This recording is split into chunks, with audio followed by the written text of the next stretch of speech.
वक्त है India story का। इस रात के बाद की जो सुबह होगी वो दुनिया में सनातन की सुबह होगी, क्योंकि दुनिया का सबसे बड़ा धार्मिक इवेंट उत्तर प्रदेश के प्रयागराज में होने जा रहा है। और इस एक आयोजन का जितना धार्मिक महत्व है उतना ही वैज्ञानिक महत्व भी है।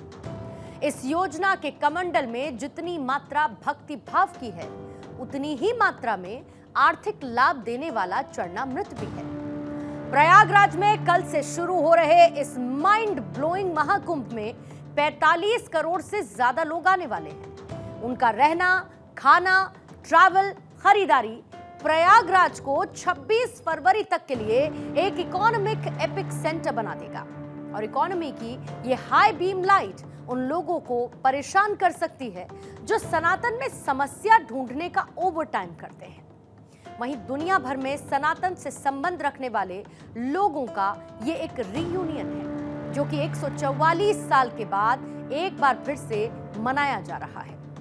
इस बार के महाकुंभ को अगर आप समझने की कोशिश करेंगे तो ये जानकारियों की वो लाइब्रेरी है जिसमें साइंस सेक्शन भी है, स्पिरिचुअलिटी सेक्शन भी है, तो साथ में हिस्ट्री भी है, जियोग्राफी भी है।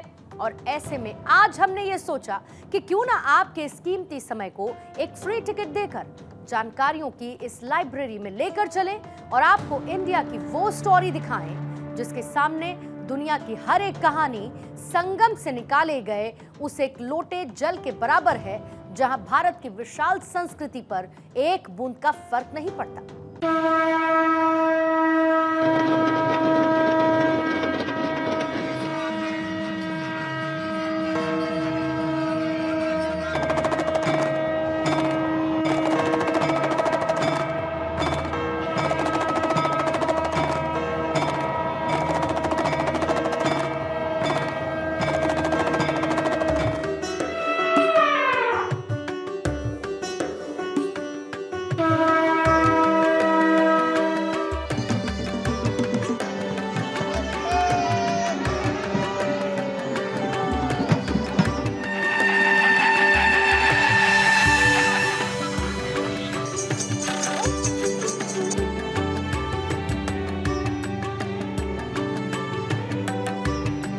जिसको सनातन धर्म की गौरव और गरिमा को देखना हो तो वह कुंभ का दर्शन करे।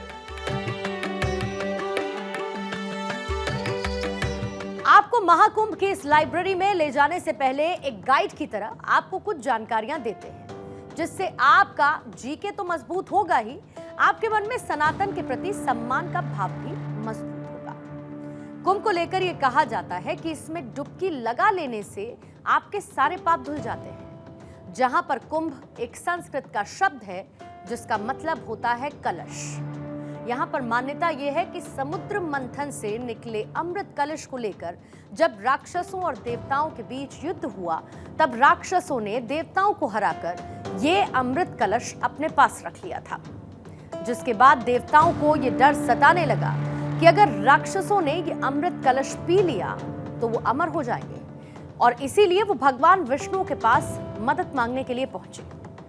जिसके बाद भगवान विष्णु ने राक्षसों को विचलित करने के लिए एक स्त्री का रूप धारण कर लिया, और भगवान विष्णु के इसी अवतार को हम मोहिनी अवतार के तौर पर जानते हैं।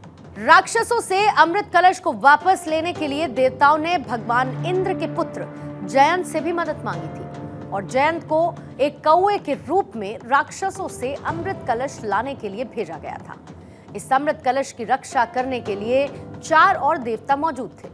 इसमें चंद्र देवता को इस अमृत कलश की रक्षा करनी थी, सूर्य देवता को अमृत कलश को टूटने से बचाना था, देवगुरु बृहस्पति को राक्षसों को रोकना था, और शनि देवता को जयंत की निगरानी के लिए भेजा गया था कि कहीं जयंत अमृत कलश मिलने के बाद सारा अमृत खुद ही न पी जाए। जयंत ने जब राक्षसों से वो अमृत कलश किसी तरीके से वापस ले लिया और वो इसे लेकर वापस आ रहे थे, तब हुए संघर्ष में अमृत की 4 बूंदें पृथ्वी पर अलग अलग जगहों पर गिरी, और ये 4 स्थान थे हरिद्वार, प्रयाग, नासिक और उज्जैन। अमृत की ये 4 बूंदें गिरते ही ये 4 स्थान हमेशा के लिए पवित्र हो गए। और मान्यता है कि तभी से इन चारों जगहों पर कुंभ मेले का आयोजन हो रहा है और इस कुंभ में स्नान करने से मनुष्य के सारे पाप धुल जाते हैं। कुंभ के भी 4 प्रकार होते हैं, वो है कुंभ, अर्ध कुंभ, पूर्ण कुंभ और महाकुंभ। इसमें कुंभ का आयोजन हर 4 साल में एक बार होता है। अर्ध कुंभ का आयोजन हर 6 साल में एक बार होता है। पूर्ण कुंभ का आयोजन 12 साल में एक बार होता है और महाकुंभ का आयोजन 144 सालों में एक बार होता है। यानी कि इस बार जो महाकुंभ होने जा रहा है वो 12 साल बाद या फिर 6 साल बाद होने वाला कुंभ नहीं है, बल्कि 144 साल के बाद होने वाला महाकुंभ है। यानी कि जो कुंभ प्रयागराज में होने जा रहा है वो पूरे 144 साल बाद आयोजित हो रहा है और इसके बाद अगला महाकुंभ 144 साल बाद ही होगा। आप सोचिए, तब शायद ही हम में से कोई भी इस धरती पर जीवित रह पाएगा। यानी कि ये once in a lifetime offer है और इस कुंभ की साइकिल के पीछे भी एक साइंस है। पूर्ण कुंभ हर 12 साल में इसीलिए एक बार आता है क्योंकि बृहस्पति ग्रह यानी कि जुपिटर को सूर्य का एक चक्कर लगाने में 12 साल लगते हैं और जब 12 पूर्ण कुंभ 144 सालों में पूरे होते हैं तो इसे हम महाकुंभ कहते हैं। तो ये वो योग है जिस पर इस बार प्रयागराज में महाकुंभ हो रहा है।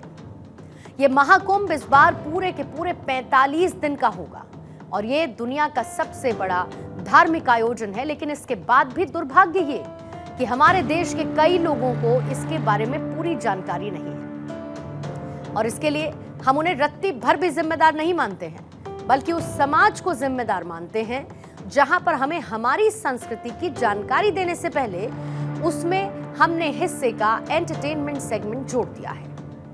आपने अक्सर बॉलीवुड फिल्मों में कुंभ के बारे में सुना होगा, लेकिन क्या सुना है वो आप सोचिए।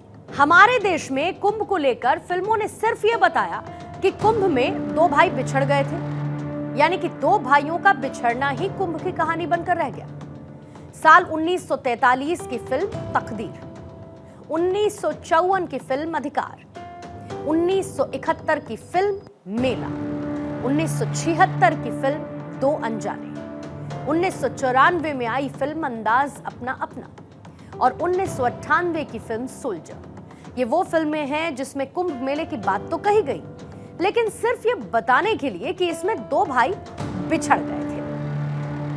यानी कि हमारी फिल्मों में कुंभ को सिर्फ उस मेले की तरह बताया गया जहां पर बहुत भीड़ भाड़ होती है। एक आम इंसान अगर वहां पर जाता है तो वो अपने परिवार से बिछड़ जाता है, जबकि सच तो ये है कि कुंभ सनातन संस्कृति के आध्यात्मिक समागम का सबसे मूलाधार है और ये वो आध्यात्मिक ज्ञान का भंडार है जिसमें विदेशों से आकर लोग रिसर्च करते हैं। अब हम जानकारियों की इस लाइब्रेरी के अगले जॉनर की तरफ बढ़ते हैं और ये जॉनर है करंट अफेयर्स का, जहां पर हम आपको ये बताएंगे कि इस बार का महाकुंभ कितना भव्य और कितना विशाल होने जा रहा है। इस महाकुंभ का आयोजन 13 जनवरी से लेकर 26 फरवरी तक होगा, जिसमें करीब 40 से 45 करोड़ लोगों के आने की संभावना है। अब आप इस आंकड़े को जरा गौर से देखिए, यह अमेरिका की कुल आबादी से भी 5 से 10 करोड़ ज्यादा है। यानी कि अमेरिका की कुल पॉपुलेशन तो हमारे देश के एक राज्य के एक जिले में आकर डुबकी लगाने वाली है। प्रयागराज में इस धार्मिक आयोजन के लिए 1.5 लाख टेंट बनाए गए, 12 किलोमीटर का अस्थायी घाट बनाया गया जहां पर स्नान किया जाएगा। 1800 एकड़ के क्षेत्र में पार्किंग व्यवस्था की गई है। 1.5 लाख अस्थायी शौचालय बनाए गए हैं और 25,000 कूड़ेदान लगाए गए। 15,000 सफाई कर्मियों को तैनात किया गया है। 69,000 LED लाइट्स लगाई गई हैं। 400 किलोमीटर की अस्थायी सड़कें और पैदल चलने के लिए रास्ते बनाए गए हैं और 2,69,000 ऐसी शीट्स लगाई गई जिससे लोगों को यहां पर चलने में कोई परेशानी ना हो। 30 अस्थायी पुल बनाए गए और 201 सड़कों को चौड़ा किया गया है। भीड़ को कंट्रोल करने के लिए 2600 से ज्यादा कैमरे लगाए गए और इस बार आर्टिफिशियल इंटेलिजेंस की भी मदद ली जा रही है। यानी कि महाकुंभ इतना विशाल होने जा रहा है जिसकी कल्पना करना भी एक पल के लिए मुश्किल सा प्रतीत होता है, लेकिन विश्व का ये सबसे बड़ा इवेंट दुनिया की आंखों के सामने इस रात के बाद होने वाली सुबह के साथ ही लाइव होगा। संगम नगरी तीर्थराज, जिसे आस्था का केंद्र भी कहा जा रहा है, और पूरे फरवरी महीने तक जब तक ये महाकुंभ चलेगा तब तक पूरी दुनिया की सबसे बड़ी गैदरिंग जो है वो इस महाकुंभ परिक्षेत्र में दिखेगी। अब भक्त जो हैं इंतजार कर रहे हैं शुभ मुहूर्त का, ब्रह्म मुहूर्त का, जब स्नान का सिलसिला शुरू होगा।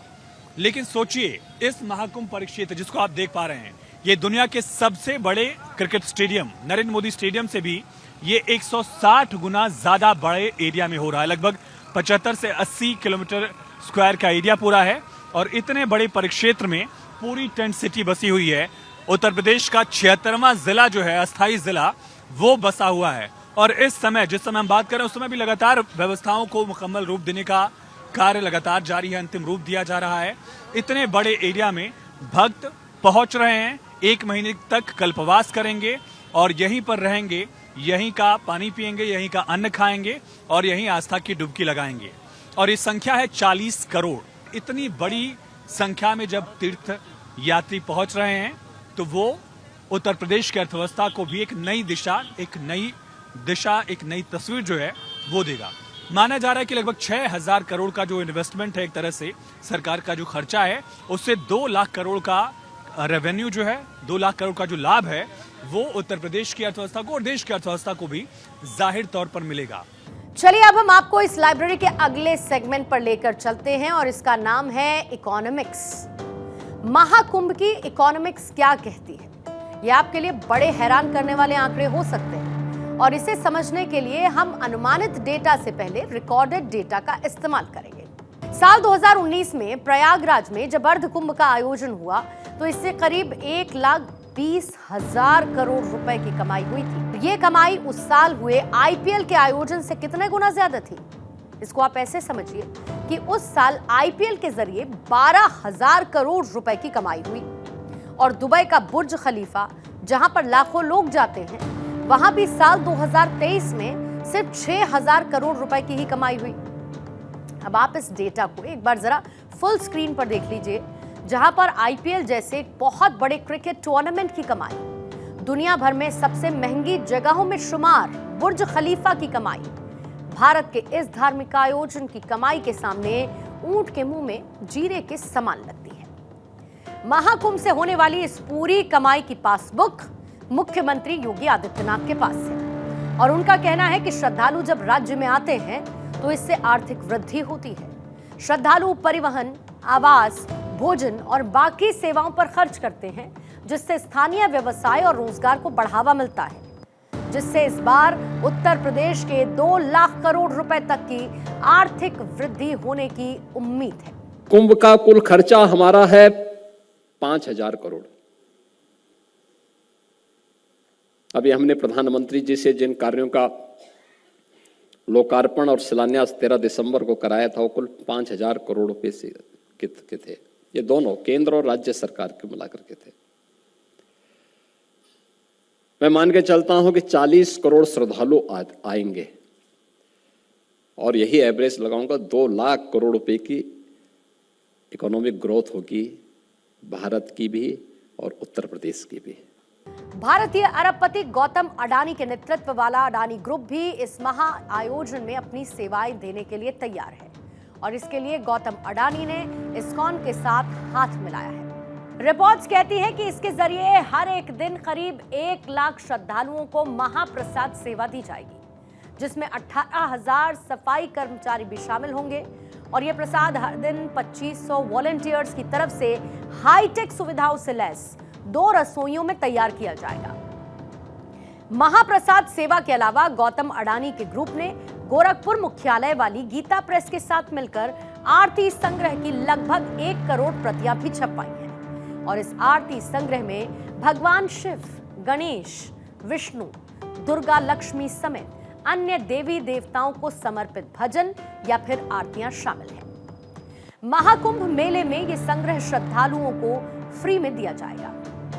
अपने सोशल मीडिया अकाउंट से इस बात की जानकारी देते हुए गौतम अडानी ने बताया कि मेरा सौभाग्य है कि इस महाकुंभ में हम इस्कॉन के साथ मिलकर श्रद्धालुओं के लिए महाप्रसाद सेवा आरंभ कर रहे हैं। उन्होंने आगे कहा कि सेवा साधना है, सेवा प्रार्थना है और सेवा ही परमात्मा है। अब आप ये भी सोचिए कि जब देश का एक सबसे बड़ा उद्योगपति महाकुंभ में अपना योगदान देगा, लाखों लोगों को रोजाना खाना खिलाया जाएगा, तो कहीं ना कहीं इसका डायरेक्ट इंपैक्ट उत्तर प्रदेश के लोगों को ही होगा, जहां पर लाखों करोड़ों रुपए का रोजगार क्रिएट होगा। सीआईआई की एक पुरानी रिपोर्ट के अनुसार 2013 में हुए कुंभ से कुल 12,000 करोड़ रुपए का राजस्व प्राप्त हुआ था, जिसमें हवाई अड्डों और होटल्स के बुनियादी ढांचे में सुधार शामिल है। जबकि साल 2019 में कुंभ मेले से कुल मिलाकर 1.2 लाख करोड़ रुपए का राजस्व प्राप्त हुआ। सीआईआई के मुताबिक कुंभ मेला यूं तो आध्यात्मिक और धार्मिक प्रकृति का है, लेकिन इससे जुड़ी हुई आर्थिक गतिविधियों ने साल 2019 में अलग अलग क्षेत्रों में 6 लाख से अधिक लोगों को रोजगार दिया। मुख्यमंत्री को सलाह देने वाले पूर्व आईएएस अधिकारी अवनीश अवस्थी ने एक अनुमान लगाया कि अगर प्रत्येक तीर्थयात्री 8,000 रुपए खर्च करता है तो कुल आर्थिक गतिविधि 3.2 लाख करोड़ रुपए तक भी पहुंच सकती है। और साथ ही उम्मीद है कि शानदार आयोजन से संबंधित प्रत्यक्ष या फिर अप्रत्यक्ष रोजगार की संभावनाओं से लगभग 45,000 परिवार लाभान्वित होंगे और विभिन्न क्षेत्रों में लाखों लोग भी इससे लाभान्वित होंगे।